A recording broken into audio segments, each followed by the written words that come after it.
No sé si voy a poder terminar, quizás lo haga en dos partes, voy a tratar de terminarlo. Pero el título del mensaje es "Su presencia hace la diferencia". Si ustedes observan todo este pasaje, estos pasajes que hemos visto, ustedes observarán que la presencia del Señor hizo la diferencia en una ciudad, en una sinagoga, en un endemoniado, hizo la diferencia. ¿Amén? Todos presten atención aquí, por favor, porque si no me distraen también a mí. Escuchen. Dice Marcos, capítulo 1, verso 21 al 28. Y llegan a Cafarnaúm, y tan pronto llegaba el sábado, entraba en la sinagoga y enseñaba. Y se asombraban de su doctrina, porque les enseñaba como quien tiene autoridad y no como los escribas. Y en aquel momento estaba en la sinagoga de ellos un hombre con un espíritu inmundo y chilló, diciendo: ¿Qué tenemos que ver contigo, Jesús Nazareno? ¿Viniste a destruirnos? Sé quién eres, el Santo de Dios. Pero Jesús le ordenó, diciendo: enmudece y sal de él. Y todos se maravillaron y discutían entre sí, diciendo: ¿qué es esto? ¿Una nueva doctrina autoritativa? Aún a los espíritus inmundos manda y le obedecen. Y enseguida la noticia respecto a él corrió por todas partes en la región circundante de Galilea. Esto es lo que anoté. En todo lugar donde esté la presencia de Jesús, algo va a ocurrir. Si Jesús llega a una ciudad, es seguro que la historia de esa ciudad cambia. Enfermos son sanados, endemoniados son liberados, la gente recibe enseñanza, hay gente asombrada, hay autoridad de Dios, la gente compara, la gente se maravilla, la gente discute, la gente habla. Los demonios chillan, los demonios se inquietan, los demonios huyen. La noticia corre porque hay milagros, sanidad, liberación, prosperidad. La gente se encuentra con el propósito de Dios para su vida. ¿Cuántos, desde que conocieron a Jesús y se rindieron a Él, se encontraron con el propósito de Dios para su vida? ¿Cuántos? Levanten la mano y aplaudan, griten. Sí, y se encontraron con el propósito de su vida. Amén. Porque aunque no entiendan la magnitud y todavía todo el propósito de Dios, ya saben que tienen propósito. ¿Cuál es el propósito de sus vidas como creyentes? La adoración al único y verdadero Dios, porque para eso Dios se hizo conocer, se reveló a tu vida, para que le conozcas, para que le adores y para que le sirvas. Para eso se reveló a tu vida, para que le adores. Para eso está el pueblo cristiano, para adorar al único y verdadero Dios. Amén. Para eso están los paganos, para adorar a otros dioses. Pero el pueblo de Dios está para adorar al único y verdadero Dios. Amén. Amén. Jesús llega con sus discípulos a Cafarnaúm y se arma un desparramo impresionante. Cafarnaúm es una ciudad costera y es la ciudad que Jesús tomó o hizo como base para su ministerio. A partir de allí salía para todos lados. Amén. Amén. Vean ustedes, dice el verso 21, y llegan a Cafarnaúm.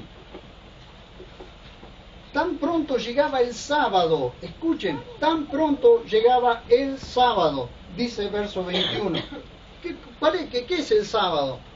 El sábado era el día de descanso, el día de reposo para los judíos. Sábado es el Shabbat, lo que significa cesar, dejar de hacer, reposo. ¿Se acuerdan ustedes cuando Dios comenzó la creación en el principio, en Génesis 1:1, o en Génesis capítulo 1? Dice que en 6 días hizo toda la creación y en el séptimo, ¿qué dice? Reposó de sus obras. Pero es tan importante entender esto, queridos hermanos, lo que Jesús hizo. Tan pronto llegó el sábado, tan pronto llegó el día de reposo, dejó toda actividad. ¿Para qué? Para irse a la sinagoga, para irse a enseñar. Nosotros no prestamos atención muchas veces a lo que Jesús está haciendo. Está dándole la importancia no legalista, pero la importancia que tiene el día de descanso. El día de descanso, Jesús dijo, el día de reposo se hizo por causa del hombre, no el hombre por causa del día de reposo. ¿Me entienden? Es decir, primero Dios creó al hombre, después le dio un día de reposo, un día de descanso. Cesen de hacer, dejen de hacer, para meterse de lleno en la adoración, en la familia, en el descanso. ¿Por qué tantas enfermedades? ¿Por qué tantos problemas? ¿Por qué tantos matrimonios que se disuelven? ¿Por qué tantos problemas familiares? Porque no hay descanso, porque nadie respeta el día de descanso. Amén. En el día de descanso están cada uno en la suya, ¿no, queridos hermanos? Primero, lo mejor que pudieron hacer hoy es estar en el día de descanso delante y expuesto a la palabra de Dios. Amén. Los que están de acuerdo conmigo, digan amén. Amén. Estás en la iglesia, estás en el mejor lugar, estás en una asamblea, estás junto con los hermanos, como decía nuestra hermana hoy. Extrañamos a los hermanos, queridos hermanos, los que más extrañamos a los hermanos somos los pastores. Cuando no vemos a uno nos duele, realmente nos duele, eso para que lo sepan hoy. Cuando no vemos a uno, nos duele. Así que la próxima vez que falte, la próxima vez que se te ocurra faltar, pensá en que a los pastores les está doliendo el corazón. ¿Cuánto más le dolerá el corazón a Dios que no esté en la asamblea? Oh, Señor. Escuchen. Es necesario respetar el día de reposo o el día de descanso. 6 días trabajarás, dijo Dios. Ahora es tan importante, escuchen, es tan importante el día de reposo que Jesús lo guardó, lo cuidó, dejó de hacer todo lo que tenía que hacer para ir a la sinagoga a reunirse con los judíos. ¿Por qué es esto que Jesús hizo? Pero nadie presta atención a que en los 10 mandamientos, uno de los mandamientos es precisamente guardar el día de descanso. Pero no guardarlo como lo hacían los judíos, que ni siquiera ayudaban a la gente, ni siquiera llevaban un balde con agua. No, y lo máximo que podían caminar eran 600 metros en un día de reposo. Camino de un día de reposo, dice la Biblia. ¿Saben cuánto es camino de un día de reposo? No podías caminar más de 600 metros, te reprendían. Entonces lo que era un descanso se convirtió en una ley, en algo legalista. Como quien dice, vamos a ayunar y todos están obligados a ayunar. No, Señor, nadie está obligado a ayunar. Nadie está obligado a ayunar, lo hace el que quiere. Nadie está obligado a ofrendar, lo hace el que quiere. Nadie está obligado a diezmar, lo hace el que entendió. Nadie está obligado. Amén. No estamos bajo la ley, estamos bajo la gracia. Entonces el que entendió la gracia lo hace. Amén. ¿Qué dice?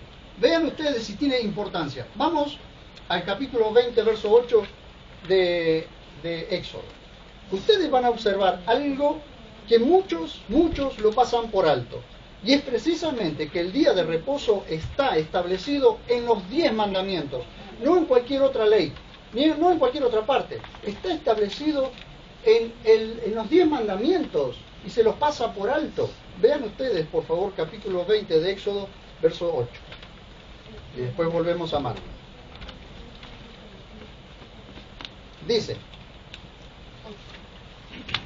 acuérdate del día del sábado, es decir, del día del descanso, del reposo, para santificarlo, es decir, para entender que ese día Dios lo apartó y vos tenés que apartarlo tanto como Dios lo apartó. Eso es santificarlo.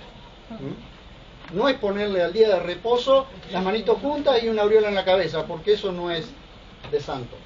Santo es apartarlo para Dios. Simple eso. Simplemente eso. Dice: 6 días trabajarás y harás toda tu labor. Escúchame esta mañana, por favor. Decí conmigo: haré mi labor en 6 días. Eso significa, mujeres, laven la ropa 6 días antes. El día de reposo descansen. Y espero el domingo para hacer todas las cosas de la casa. Cuando llega el lunes están destruidas. No sirven ni para esposa. Así que el descanso hay que guardarlo. Esposos, se lo digo a los esposos, y no miro a nadie, miren cómo hago, no miro a nadie. Esposos, cuiden el descanso, porque después ni para esposos sirve. Amén. Dice, pero el séptimo día es sábado, es descanso, es reposo. Para Yahvé tu Dios. ¿Para quién es? Es decir, yo debo descansar. ¿Para quién? Para mi Dios. Cuando yo honro el descanso, y no signifique que te tires panza arriba todo el día y no hagas absolutamente nada. No, que cambies tus actividades. Tu primera actividad, aunque son 6 días, los 7 días de la semana, pero tu primera actividad es el tiempo de adoración que vos tenés que tener con tu Dios. Porque eso te dará un precioso día, una mejor perspectiva del día de descanso. Y luego entendelo que tu familia se merece ese tu día de descanso. Que vos tenés que apagar, si es posible, hasta el teléfono, el televisor y todo lo que tengas que apagar. Que tu familia te reciba a vos como en el día del descanso. Entonces dice que el descanso es para Yahvé tu Dios. Entendé que si santificás ese día, lo apartás, es para tu Dios. Cuando tu corazón es de Dios, vos vas a apartar ese día para Él. Vean, no harás labor alguna. Tú, ni tu hijo, ni tu hija, ni tu siervo, bueno, mi hijo y mi hija, si pueden, los 6 días de la semana no hacen ninguna labor, así que no tengo problema por eso. Ni tu siervo,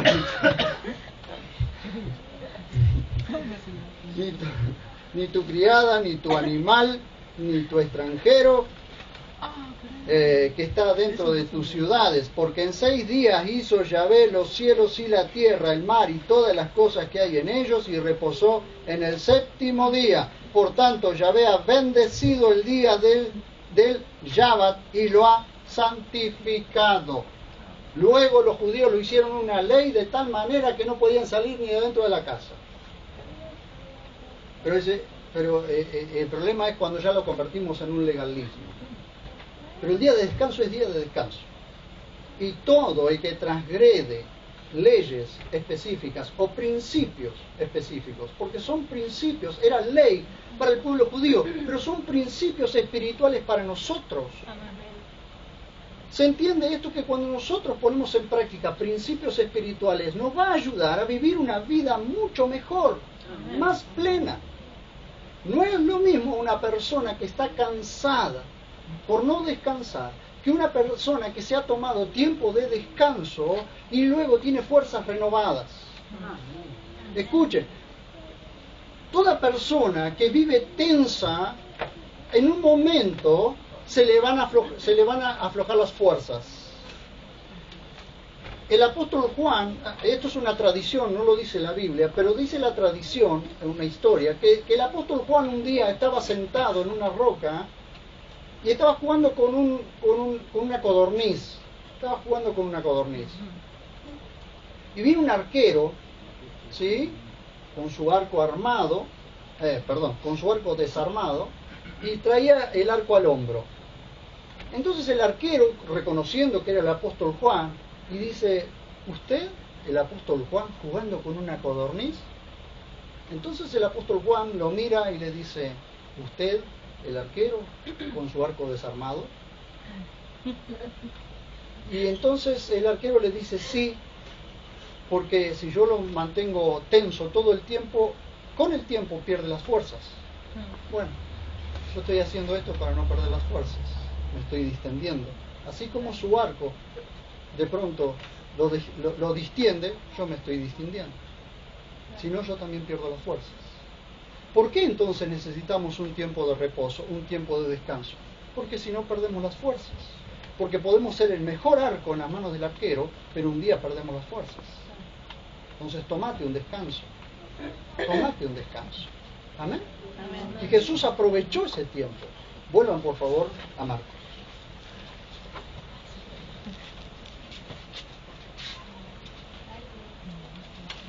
Decirle que está al lado tuyo y pegarle un codazo y decirle: descansa un poco. Bueno, no sé si después de ese codazo va a descansar, pero bueno.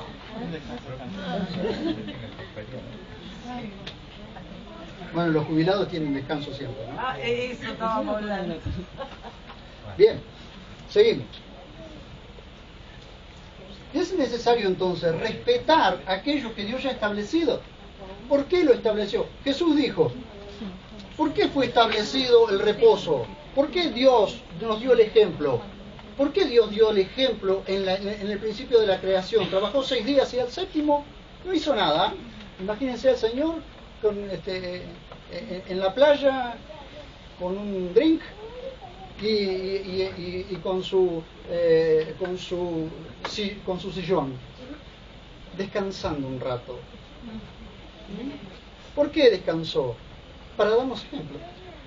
¿Por qué el Señor Jesús entró en el día de reposo, respetó el día de reposo y entró a la sinagoga? Para darnos ejemplo. Guardó el día de reposo, el día de descanso, que no hizo ninguna actividad, no, cambió de actividad. Hizo la actividad a la que estaba llamando. Hoy, ustedes están sentados allí y yo estoy haciendo la actividad a la que Dios me llamó. ¿Amén? Que si me encanta esto, sí me encanta. Sí me gusta. Sí me gusta enseñar y lo hago con alegría, pero estoy haciendo aquello a lo que Dios me llamó a hacer. Porque en el día de reposo es cuando yo puedo enseñarle al pueblo de Dios. Entonces yo aprovecho, ustedes aprovechan. Ustedes se aprovechan de mí y yo me aprovecho de ustedes. ¿Ven qué lindo? Verso 21. Dice, entraba en la sinagoga y enseñaba. ¿Qué era la sinagoga? Bueno, la sinagoga era fue un lugar establecido después de la destrucción del templo, precisamente para que los judíos tuviesen lugares en todas las ciudades donde ser instruidos, donde congregarse. Probablemente Esdras fue el que le dio forma a esto de las sinagogas, pero los escribas, como hablaba nuestra hermana hoy, los escribas eran maestros de la ley, eran intérpretes de la ley, eran abogados que entendían y conocían la ley. Solo que ellos hicieron un sistema legal de tal forma que se convirtió en algo frío y duro, rígido. Pero la sinagoga era el lugar, luego el templo es modificado, es hecho nuevo, entonces el templo se convierte en el lugar de adoración y la sinagoga se convierte en el lugar de instrucción. Así que todo el pueblo iba a adorar al templo, pero iba a ser instruido en la sinagoga. Es como lo que hoy tenemos nosotros, congregaciones, donde la gente es instruida. Ahora el problema que tenemos es que el liderazgo, miren ustedes lo que dice la Biblia, que dice, entraba en la sinagoga y enseñaba. En la sinagoga, cuando alguien era reconocido, cuando alguien se lo reconocía por su maestría o por su entendimiento acerca de las Escrituras, era invitado a pasar y exponía. Entonces Jesús era invitado a pasar y él exponía y él enseñaba. El problema que tenemos hoy dentro del liderazgo, y no lo digo solamente por nosotros, sino por todos los que nos van a estar escuchando en internet, el problema del liderazgo es que no se ocupa de enseñar. Entonces lo que nosotros necesitamos es una mayor instrucción, mayor enseñanza. Necesitamos ser instruidos. Jesús no perdía el tiempo, guardaba el sábado, descansaba y se iba a la sinagoga y enseñaba. Entonces mi problema como pastor sería perder el tiempo no enseñándole al pueblo, que todos ustedes vengan y yo no les enseñe nada. Sería tiempo perdido.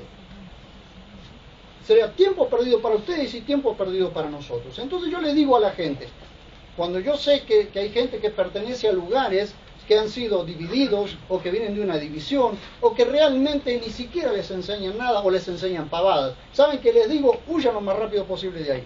Salgan lo más rápido posible de ahí. El pueblo de Dios está para ser instruidos. Dios me presta el oído de ustedes para que yo les instruya en lo que Él quiere instruirles. Yo no puedo desperdiciar, menospreciar el oído de ustedes. El oído de ustedes es tan valioso que Dios preparó la palabra y le dio una voz a la Biblia para que el oído oiga lo que Dios tiene para decir. Oh, Señor. Por supuesto que después voy a recibir pedradas, pero no importa. El oído de ustedes es tan importante. El corazón de ustedes es tan importante. que Dios preparó la Biblia para que aquel que no la entiende leyendo, la entienda escuchando. Porque la fe viene por el oír, y el oír la predicación de la palabra del Mesías. Porque la palabra de Dios alumbra y hace entender a los simples, hace entender a los de corazón sencillo. Entonces yo debo predicar la palabra de Dios, y la palabra de Dios hará lo que tenga que hacer en la vida de ustedes. Amén. Entonces Jesús no desperdició. Su presencia en esa sinagoga cambió la historia. Cuando Él entró, una autoridad entraba. Imagínense ustedes Jesús entrando y una ráfaga de autoridad de Dios entra junto con Él. ¿Por qué creen que la gente se admiraba de su autoridad? Porque Él no solo enseñaba lo que la Biblia decía, Él era la Biblia. Él es la verdad. Su persona misma, lo que Él hablaba de sí mismo. Porque Él era el Logos viviente, la palabra de Dios viviente. Entonces por eso cambiaba la atmósfera en el lugar donde estaba. Amén. Y Él no perdió el tiempo. Escuchen, Él tomó tiempo para adorar a su Dios, a su Padre, para adiestrar y para equipar al pueblo. Yo no puedo perder el tiempo. Si Dios me ha puesto para adiestrar y para equipar al pueblo, no puedo perder el tiempo haciendo otra cosa. ¿Por qué ponemos a unos para hacer una cosa, a otros para hacer otra, a otros para hacer otra? Pues yo me tengo que dedicar a lo que Dios me llamó que me tengo que dedicar. Yo no me puedo dedicar a la albañilería, no me puedo dedicar a hacer otra cosa en la iglesia cuando yo tengo que dedicarme a aquello a lo que Dios me llamó, a enseñar la palabra de Dios y a orar por ustedes. Y hablar con ustedes cuando es necesario. Porque ustedes saben que cada vez que alguien quiere hablar conmigo, siempre algún lugarcito tenemos para hacer. Amén. Entonces eso cambia la historia. Eso es lo que Dios nos ha delegado. Entonces en las congregaciones tenemos un problema. El liderazgo no se dedica a entender, a escuchar, a ver, a leer, a estudiar, a memorizar la palabra de Dios, porque está ocupado en muchas cosas. Yo no puedo ocuparme en el problema de todos y de cada uno de ustedes, eso lo podía hacer al principio, pero para eso Dios va delegando, para eso vamos delegando autoridad, para que otro se ocupe de los problemas o los pormenores cotidianos.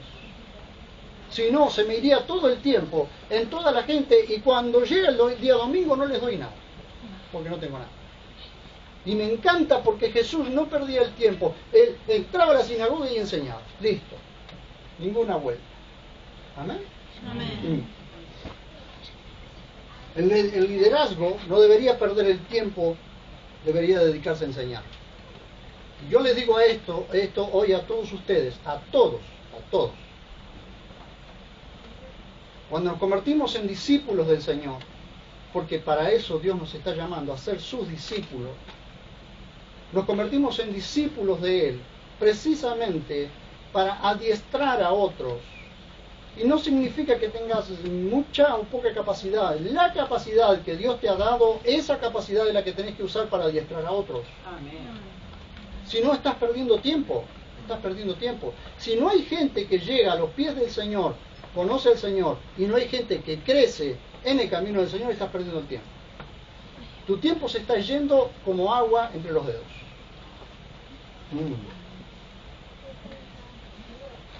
Verso 22 dice que su doctrina asombraba. Ahora, observen dos cosas. Y acá hay dos cosas encontradas. Acá hay dos bandos encontrados. Vean ustedes. Verso 22. Dice, y se asombraban de su doctrina porque les enseñaba como quien tiene autoridad y no como los escribas. Escuchen, los escribas eran doctores de la ley, eran maestros de la ley, eran abogados, eran hombres que entendían las escrituras hasta el último punto. Pero ¿cómo puede ser que cuando Jesús comienza a hablar y la gente empieza a sentir esa autoridad, ese impacto en sus vidas, se dan cuenta de que había una gran diferencia entre los escribas y Jesús? Porque allí hay dos encuentros: la presencia misma de Jesús, su sabiduría, y la religión. la religión organizada. Escuchen, aquí en este versículo tiene sus fundamentos el cristianismo. Yo no me puedo llamar un verdadero cristiano, si yo no he recibido a Jesús como mi único y suficiente Salvador y le estoy siguiendo a Él. Amén. Puedo ser un simple creyente, pero no un verdadero cristiano. El cristianismo tiene sus fundamentos aquí, porque los primeros cristianos o los primeros discípulos fueron llamados cristianos en Antioquía. ¿Pero por qué fueron llamados cristianos? Porque veían que seguían las enseñanzas de Cristo, del Mesías. Es más, yo no le diría cristianismo, diría mesianismo, porque Jesús era el Mesías, el Cristo. Entonces toda persona que sigue a Jesús, que sigue al Mesías, se convierte en un verdadero cristiano. Y ese cristiano tiene la autoridad de Dios porque Dios se la ha delegado. Amén. Y ese cristiano representa a su Cristo, a su Maestro. ¿Ven? El cristianismo tiene sus fundamentos en el mismo Hijo de Dios, si ustedes lo observan allí. Aquí comienza a gestarse el cristianismo. Aquí, en este versículo, yo diría, se comienza a gestar el cristianismo. Porque de pronto está parado allí Jesús, hablándole a la gente siente la autoridad que hay en él. Esa autoridad, queridos hermanos, después se la delega a los discípulos, que se convirtieron en sus apóstoles, y luego se la delega a la iglesia. Ahora la vamos a ver. ¿Por qué? Porque cuando un cristiano se presenta en un lugar, viene la autoridad de Dios en la vida de ese cristiano. Y hasta la gente se puede burlar de ese cristiano. Pero sabe la gente, y escuchen por favor, ¿por qué se burla la gente de un cristiano? Porque hay algo diferente en ese cristiano. Si la gente no se te burló nunca por ser cristiano, algo está mal en vos. Es porque nunca diste evidencia de ser cristiano, porque sos de la agencia secreta de los cristianos, no te conoce nadie, ni los demonios te conocen. O porque tu testimonio es terrible. ¿Cómo vas a dar testimonio de Jesús, el Mesías, si sos un cristiano mediocre? ¿Cómo haces? ¿Cómo das autoridad? ¿O con qué autoridad podés hablarle a la gente de que el Evangelio funciona, de que el Evangelio es poder de Dios? La gente te mira y te dice, ¿será poder de Dios? Porque para vos no se te nota. No se te nota que sea poder de Dios, porque a vos no te cambió nada. Pero la Biblia dice que es poder de Dios para todo el que cree. Bien, seguimos. Allí hay un encontronazo en el verso 22. Allí se encuentran los escribas y se encuentra Jesús. Los intérpretes o maestros de la ley, que eran abogados, y aquel a quienes ellos estaban interpretando. Delante de ellos estaba aquel a quien ellos estaban interpretando. Los escribas interpretaban la ley, interpretaban la palabra de Dios, interpretaban la Torá, y la Torá hablaba de aquel que estaba parado frente a ellos. ¿Qué sucedió con esto? Al no interpretar a la persona que estaba adelante, la religión judía se convirtió en una religión fría, en una religión rígida. Que eso es lo que sucede en muchos lugares hoy. No se interpreta el corazón de aquel a quienes nosotros tratamos de interpretar. Nosotros interpretamos la Biblia, bárbaro, pero no interpretamos el corazón de aquel que escribió la Biblia. Es un problema, queridos hermanos, si no entendemos que debemos aprender a interpretar el corazón de aquel que escribió la Biblia, de aquel que que inspiró a los santos hombres de Dios a escribir la Biblia. Amén. Amén. Vean ustedes. Seguimos allí. ¿Quién era escriba y sacerdote? Si ustedes ven en el libro de Nehemías, verán ustedes que Esdras era escriba y era sacerdote. Pero, ¿saben qué? ¿Cuál era la diferencia? Es decir, algunos dicen que en Esdras, allí en el libro de Nehemías, comienza a tomar forma lo que eran las sinagogas. Ahora, ¿cuál era la diferencia? Si ustedes leen en el libro de Nehemías, verán que dice de Esdras, el Espíritu Santo dice de Esdras que él dispuso su corazón para interpretar las verdades de Dios. Que en su corazón, si ustedes leen el Salmo 119, que probablemente lo escribió Esdras, es muy probable que lo haya escrito Esdras, dice: en mi corazón he guardado tus dichos para no pecar contra ti. Oh. ¿Saben cuál era la diferencia entre estos escribas y Esdras? Que Esdras tenía una relación íntima con el Dios del cielo. Estos escribas tenían una relación íntima con la palabra, pero no con el Dios de la palabra. Donde tenemos un problema. Yo me puedo llenar de conocimiento bíblico, pero si no tengo una relación íntima con Dios, el conocimiento bíblico no es más que religión. Entonces tenemos un montón de religiosos. En todos los ámbitos tenemos un montón de religiosos que no tienen conocimiento del Dios de la Biblia. Mi relación personal con el Dios de la Biblia hace que cuando yo hable de lo que la Biblia dice, tenga autoridad lo que diga. Porque esa autoridad no es mía, la autoridad es de Dios. Dios respalda su palabra y la va a respaldar siempre. E inclusive hay gente que se va a convertir al Señor porque habló un pagano. Porque Dios respalda la palabra, pero no respalda los hechos del que habla la palabra. ¿Y saben qué es lo que le daba autoridad a Jesús? Que Él hacía y enseñaba. No como los escribas. ¿Qué hablaba nuestra hermana hoy? Dice, todo lo que ellos le digan, háganlo, pero no hagan lo que ellos hacen, que dicen y no hacen. ¿Amén? Amén. Amén. No sé si están durmiendo o no esta mañana.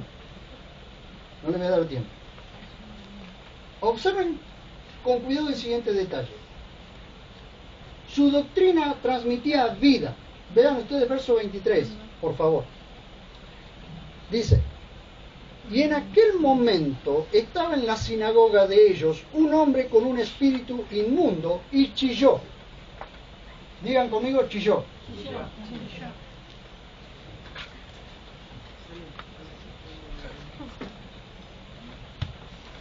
¿Cómo ese endemoniado no estuvo la primera vez que estaba allí? Puede ser que haya sido la primera vez que estaba allí. O puede ser que hacía rato que estaba el endemoniado allí. Pero ¿saben cuál es la gran diferencia? Que de pronto la doctrina que Jesús transmitía vida. Esa vida transmitía autoridad. Y esa autoridad inquietaba a los demonios. Es un problema cuando en una iglesia, en algo que se dice iglesia, los demonios no se inquietan. ¿Saben por qué? Simplemente porque la religión no inquieta demonios. Es mentira de los curas exorcistas y todo eso, es un bolazo satánico. Es una mentira del diablo. Si una persona no nació de nuevo, no es un verdadero creyente, no tiene autoridad de Dios porque Dios no le delega autoridad a un pagano. Amén. La autoridad se la delegó a aquel, al más simple, al más nuevo, al que menos cree tener autoridad, se la delegó a aquel que ha creído en el Señor Jesús como único y suficiente Salvador. Si recibís a Jesús como tu único y suficiente Salvador, nacés de nuevo, la autoridad de Dios está sobre tu vida. Amén. O sea que cuando vos entres y donde entren los demonios van a chillar. Amén. Y si no, fíjate cuando entras a un lugar y la gente empieza a inquietarse. Entonces, ¿qué pasa? Se encuentran allí la religión representada en los escribas y se encuentra con la relación con el Dios del cielo. Hay gente allí que tiene relación con la palabra, pero hay un hombre que tiene relación con el Dios de la palabra. Eso hace la diferencia. ¿Por qué el demonio se sintió inquieto allí? Porque estaba la autoridad del Hijo de Dios allí. Escuchen, si en nuestra congregación los demonios no se inquietaran, tendríamos que dudar si realmente la presencia de Dios está con nosotros. ¿Por qué les digo canten con entusiasmo, amen a Dios con entusiasmo? Por eso algunos me tratan de loco cuando yo danzo, canto, grito. ¿Por qué? Porque me encanta a mí poder expresar. No significa esto que usted tenga que ser un loco que hace lo mismo. No. Porque todos manifiestan las cosas de distintas maneras. Pero tiene que expresar dentro suyo, aunque no se anime a levantar las manos, aunque no se anime a decir gloria a Dios, aunque no se anime a gritar. Pero exprésele a Dios el valor que tiene el haber sido salvado. Porque cuanto más entusiasmo tengas en tu caminar con Dios, es cuando Dios se agrada de ese corazón y te delega autoridad, y te delega verdad, y te delega derecho. Amén. Entonces, sé un entusiasta seguidor de Jesús. Que si van a venir tiempos difíciles, van a venir tiempos difíciles, pero un entusiasta, aún en los tiempos difíciles, sigue con su entusiasmo en su corazón, siguiendo al Señor. El Señor me va a sacar de esta, el Señor me ha bendecido, el Señor me va a ayudar a salir. Amén. Porque debemos ser entusiasmados, debemos tener pasión por Dios y compasión por la gente. ¿Amén? Amén. ¿Por qué no le brindan un aplauso fuerte a Jesús? Por favor. Aleluya.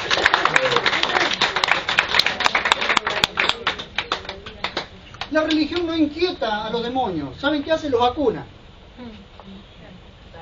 Porque la religión es cueva de demonios.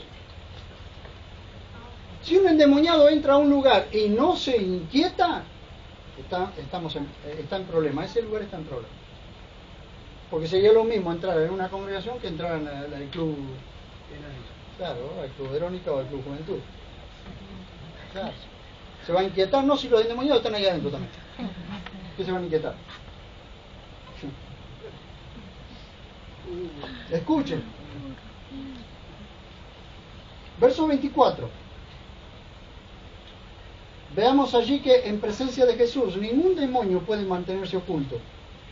Verso 24. ¿Vieron ustedes que en el verso 23 dice que chilló? Entonces, el verso 24 chilló diciendo: ¿qué tenemos con vos, contigo? ¿Qué tenemos que ver contigo, Jesús Nazareno?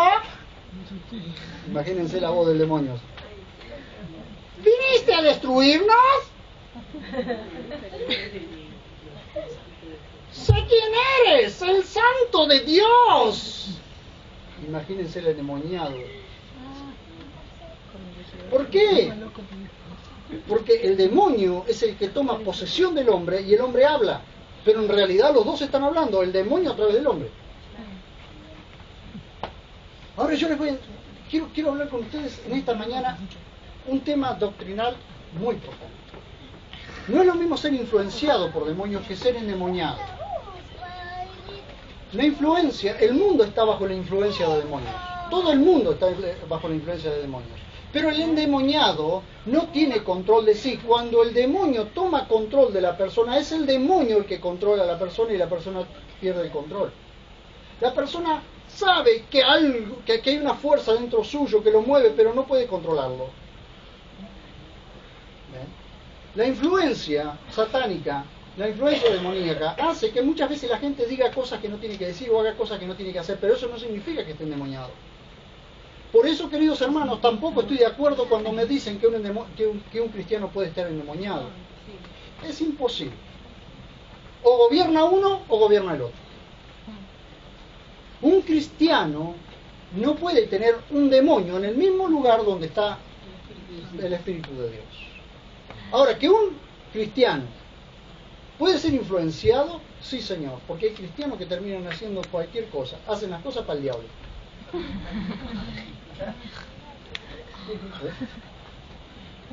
Pero son dos cosas diferentes. A ver, vamos porque si no me pierdo. Vean ustedes, el demonio no pudo mantenerse oculto, no pudo mantenerse oculto. La presencia del Señor, ¿qué hizo? Hizo que el demonio chillara. ¿Por qué? Porque la autoridad de Dios lo estaba inquietando. Ahora, el demonio no es estúpido, sabía quién era el que estaba ahí. Sabían que era el Hijo de Dios. Sabía. Ahora, el demonio le hace publicidad. Jesús usó hasta el demonio para que le hiciera publicidad. Pero, qué importante esto, porque le dice que se calle y que enmudezca y salga de él. No lo dejó hablar mucho.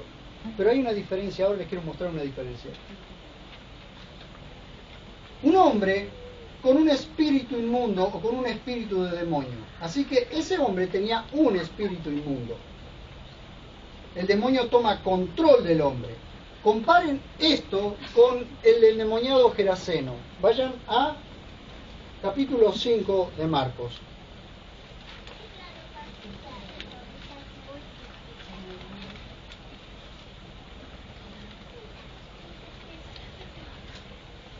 Estos dos chicos del frente tomen su Biblia, por favor, también. Y presten atención.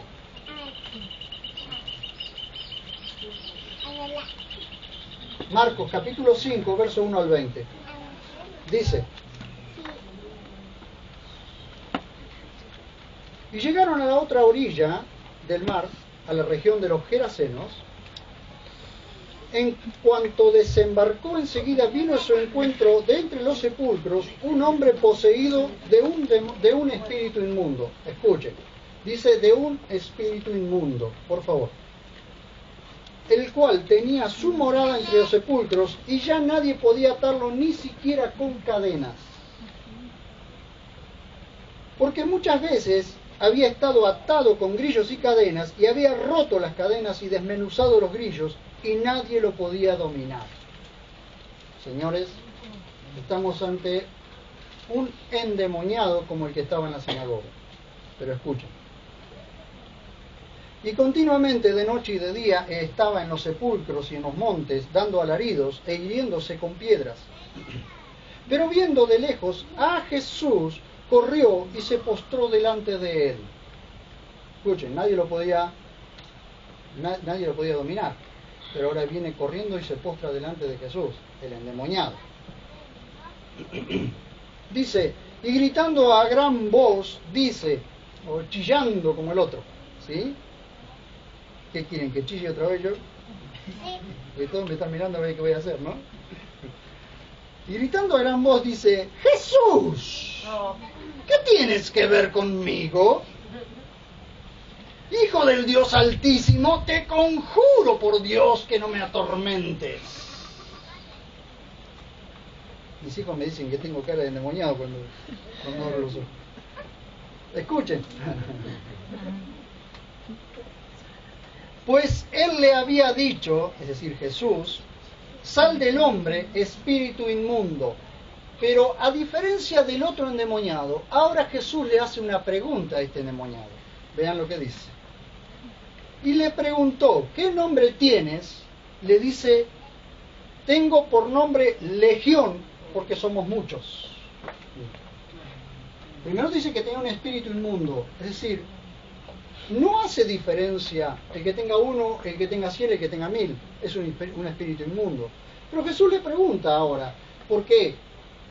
Para mostrarle a la gente, no porque Jesús no sabía, pero para mostrarle a la gente de dónde provenía el poder que ese hombre tenía para romper las cadenas y los grillos. Entienda, Legión era un cuerpo romano de 6.000 soldados. Cuando dice Legión, porque somos muchos, calculen ustedes la cantidad de demonios que tenía, porque todos esos demonios fueron a parar a 2.000 cerdos, que lo ven ustedes un poquito más adelante, a 2.000 cerdos. Calculen que un solo demonio haya entrado en cada chanchito, y esos chanchitos, 2.000, se desbarrancaron en el río. De hecho, los samaritanos los echaron, o los gerasenos los echaron. ¿Por qué? ¿Por qué Jesús le preguntó esto? ¿Por causa de él? No, por causa de la gente. Para que la gente supiera de dónde provenía el poder de este endemoniado. Pero eso no nos da autoridad legal para ponernos a charlar con los demonios. Jesús hizo una pregunta por causa de la gente que lo acompañaba a él. Y para que vieran que la autoridad de Dios estaba allí. A diferencia del otro, al otro lo enmudeció, le dijo que se callara. A este le preguntó. Vuelvan a Marcos, por favor.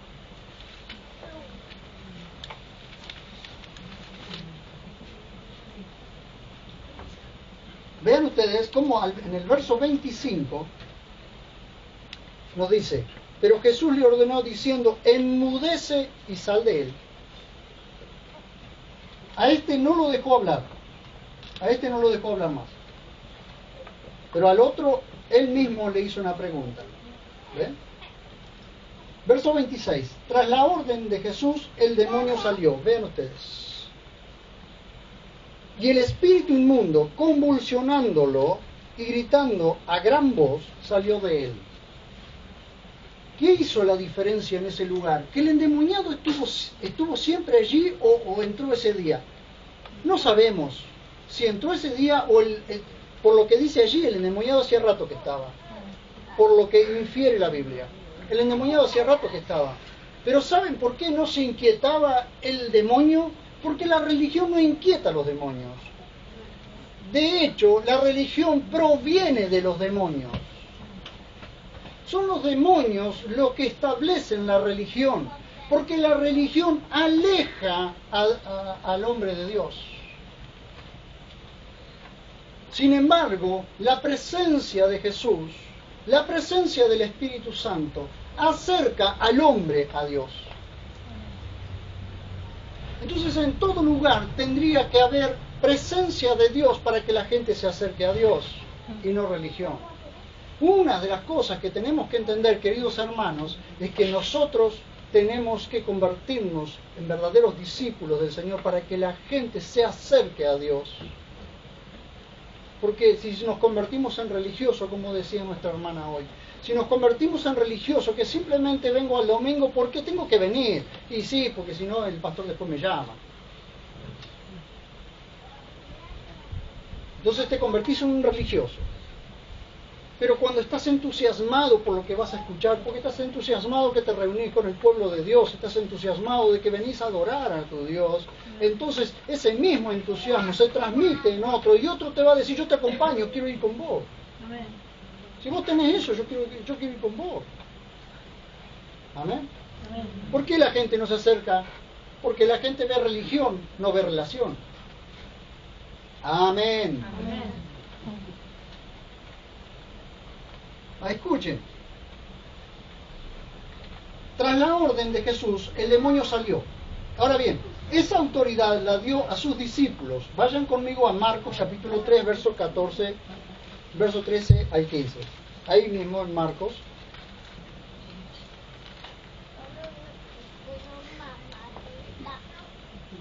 Dice, Marcos capítulo 3, verso 13 al 15. Y sube al monte y llama a los que él quería. Y fueron a él. Y estableció a 12 para que estuvieran con él, para enviarlos a predicar y que tuvieran autoridad de echar fuera los demonios. ¿Vieron ustedes? La autoridad de Jesús la delegó en sus discípulos que luego se convirtieron en los apóstoles. Pero escuchen esto, por favor. Síganme, por favor. El exorcismo sin un nuevo nacimiento no existe, es un engaño.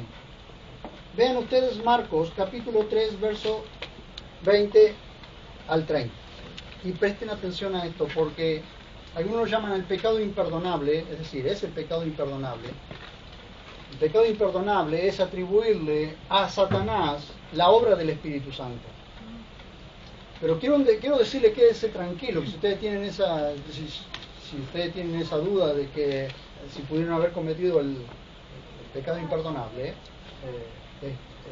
es mejor prueba de que no lo cometieron. Pero estos pasajes que vamos a leer ahora, se los dijo Jesús a esa generación que tenía todo de parte de Dios y que estaba Jesús allí y que estaba haciendo la obra de Dios por medio o por el poder del Espíritu Santo, y ellos a sí mismos lo negaban. Vean ustedes.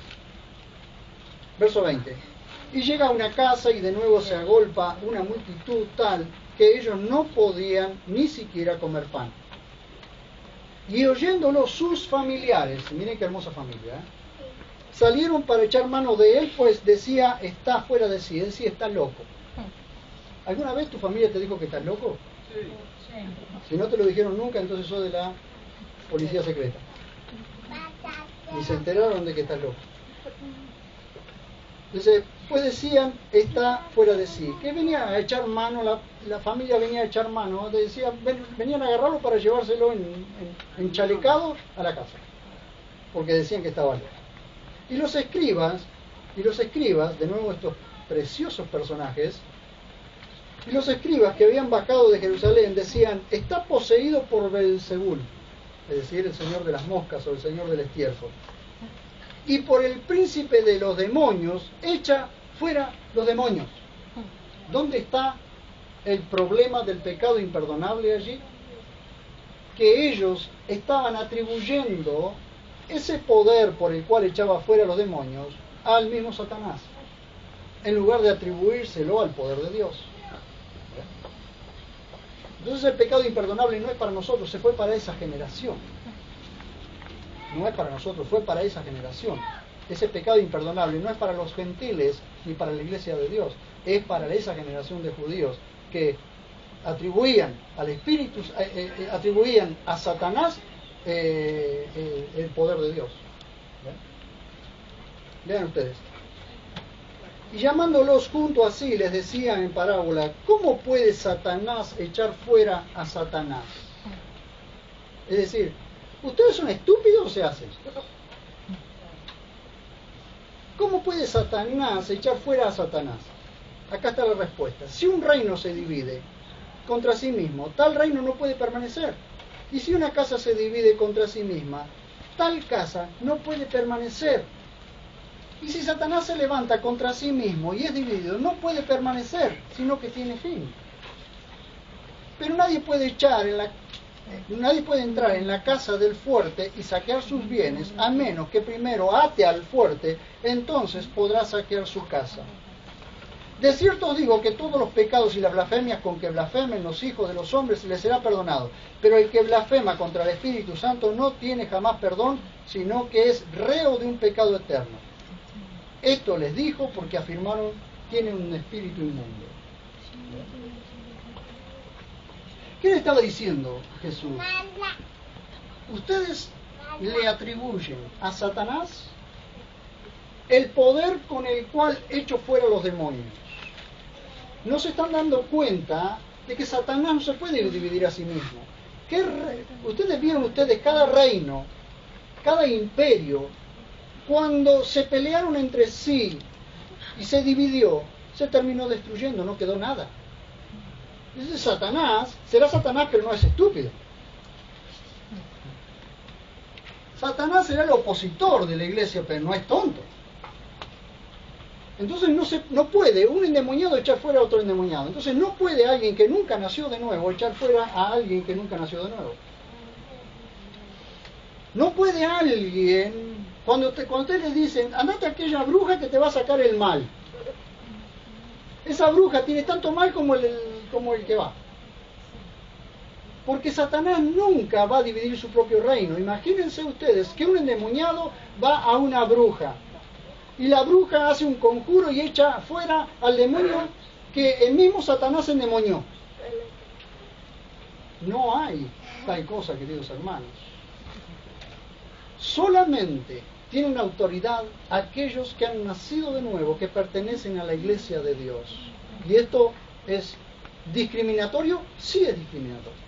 Y se lo digo para el bien de aquellos que quieren echar fuera demonios y ni siquiera conocen a Jesús. Vean ustedes. Quiero ir terminando con esto. Esta autoridad sobre demonios la dio a su iglesia. Efesios capítulo 1, verso 15 al 23.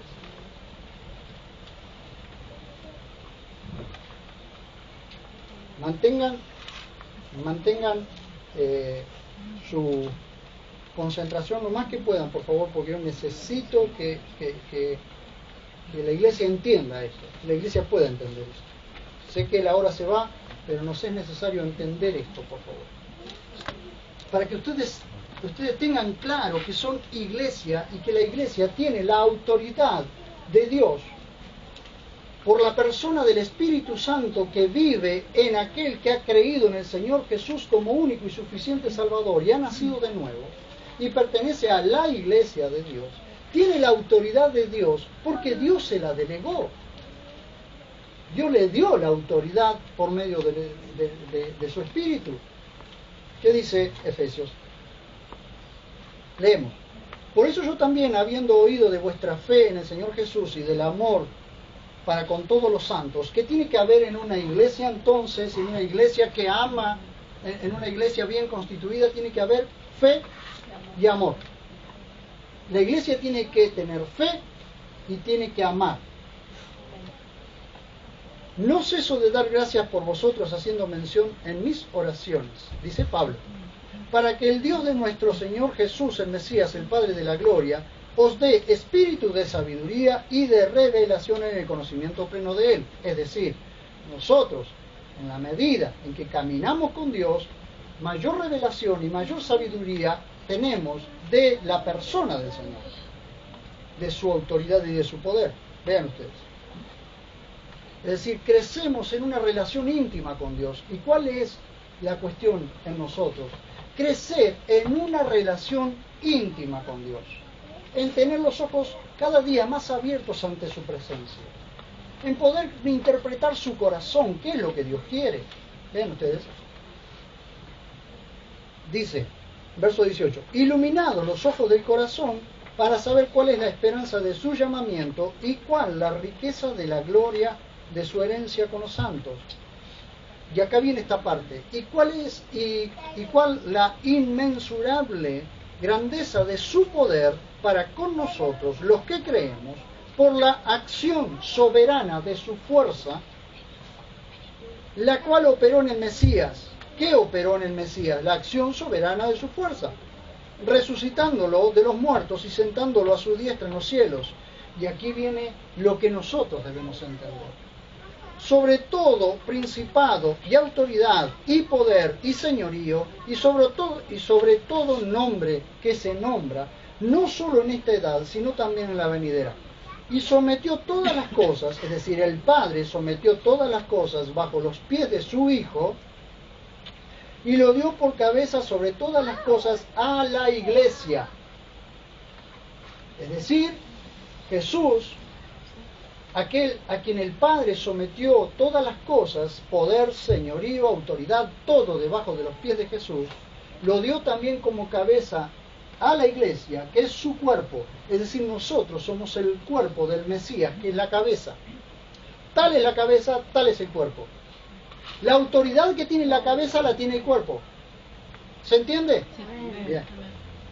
La cual es su cuerpo, la plenitud de aquel que en todo lo llena, la plenitud de aquel que todo lo llena en todo. ¿Saben qué significa? Que vos y yo, sentados en este lugar, somos la plenitud de la cabeza que es el Mesías. La plenitud de Dios está reflejada en vos, está en vos. Entonces, cuando vos te presentás ante un lugar, no tengas temor, entrá como lo que sos, parte del cuerpo del Mesías. Sos un miembro del cuerpo del Mesías. Entonces, toda la plenitud de Dios está en tu vida. No tenés un pedacito de Dios, no tenés un pedacito de Espíritu Santo, no tenés una medida de Espíritu Santo. Tenés la persona del Espíritu Santo en tu vida si has recibido a Jesús como tu único y suficiente Salvador. Eso te da la autoridad para que entre donde entre, los demonios se tengan que ir. Amén. Y se tengan que sujetar. Amén. Entonces no podemos andar como cristianos temerosos. Yo le tengo miedo a los demonios. ¿Por qué le tenés miedo? ¿Por qué le tenés miedo? Si un endemoniado se manifiesta acá en este lugar, no tenemos que tenerle miedo, hay que ir y reprender a los demonios. Y los demonios se tienen que ir. Pero ¿qué tiene que haber en la iglesia? La iglesia tiene que ser consciente de que está en la plenitud en la plenitud de la presencia de Dios. Por eso debemos entender que debemos vivir en santidad, en pureza, en integridad. Porque si no, un demonio un día levanta su dedo y te dice: ¿y vos me querés reprender a mí si yo te tengo que reprender a vos? Amén. Vuelvan por favor a Marcos para terminar. Verso 27, veremos allí que la presencia de Jesús y la autoridad de su palabra causa asombro y libera a las personas. Ven ustedes, verso 27, y todos se maravillaron y discutían entre sí, diciendo: ¿qué es esto?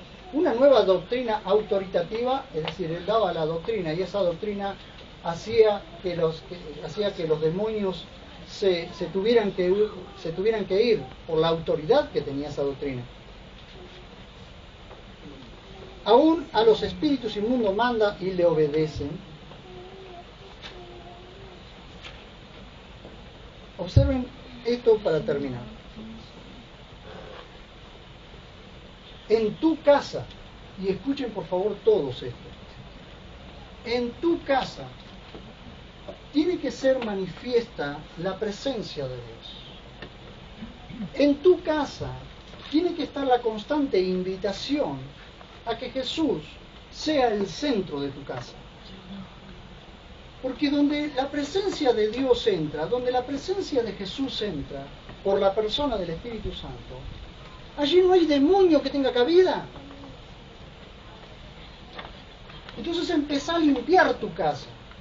Decirle al Señor que entre a tu casa, que gobierne tu casa, que gobierne hasta lo último que hay en tu casa, desde lo primero hasta lo último que hay en tu casa.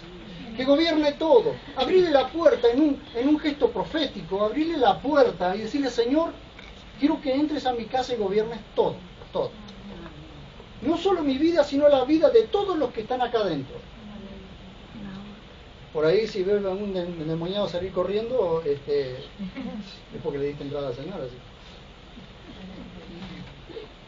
Si alguno se molesta con vos porque estás haciendo un acto profético, dice: se están inquietando los demonios. Entiéndase esto, que la presencia del Señor es la que hace la diferencia en todo lugar donde un cristiano pise. Por eso cuando entramos, por eso nosotros debemos afectar la sociedad, debemos entrar a los lugares, porque donde entramos nosotros, entra la presencia de Dios.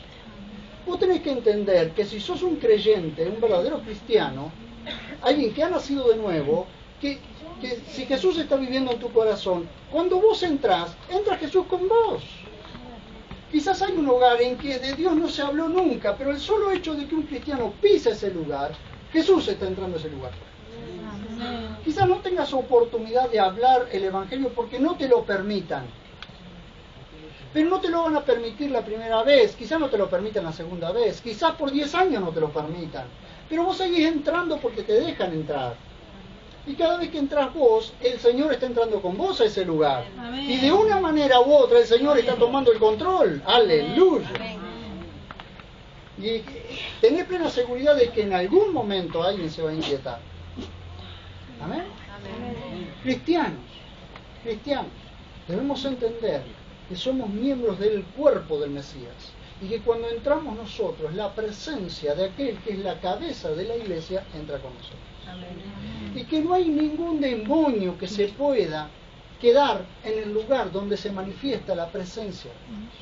Escuchen, y esto no lo digo nunca, por lo general no lo digo nunca, pero si en tu casa tenés Gauchito Gil, Virgencita, tenés, qué sé yo, santos de todos colores, tenés cintita roja, tenés a San Pirulo, a San Guchito, echá todo eso, prendelo fuego, liberá esa casa, limpiá esa casa y dejá que la presencia de Dios entre a ese lugar. Amén. Abrí la puerta y decirle: Señor, yo necesito que entres a esta casa. Entra a mi corazón primero y entra a mi casa. Amén. Simultáneamente. Porque hay algo que está atando la vida de las personas y es la religión. Entonces la religión te da santos, te da vírgenes, te da cintita roja. Te da un montón de cosas, pero nunca te da la presencia del Dios de la Biblia. Nunca te va a dar la presencia del Dios de la Biblia. Cuando vos entras a un lugar que está lleno de santos, tenés plena seguridad de que esa persona tiene la mirada puesta en todas esas cosas, pero porque no ha conocido la presencia de aquel en quien tiene que poner la mirada. La Biblia dice, puestos los ojos en Jesús, autor y consumador de la fe. Amén. Si nunca clavaste tus ojos en la cruz, si nunca clavaste tus ojos en aquel que dio su vida por vos, hoy es el día de que plantes tus ojos en aquella cruz. Porque esa cruz sangrienta fue para pagar el precio de tu pecado. Si has sido religioso, si has sido una religiosa toda la vida, hoy poné tus ojos en Jesús, autor y el consumador de la fe, que a vos te va a salvar. Amén. Amén. Pónganse de pie, por favor.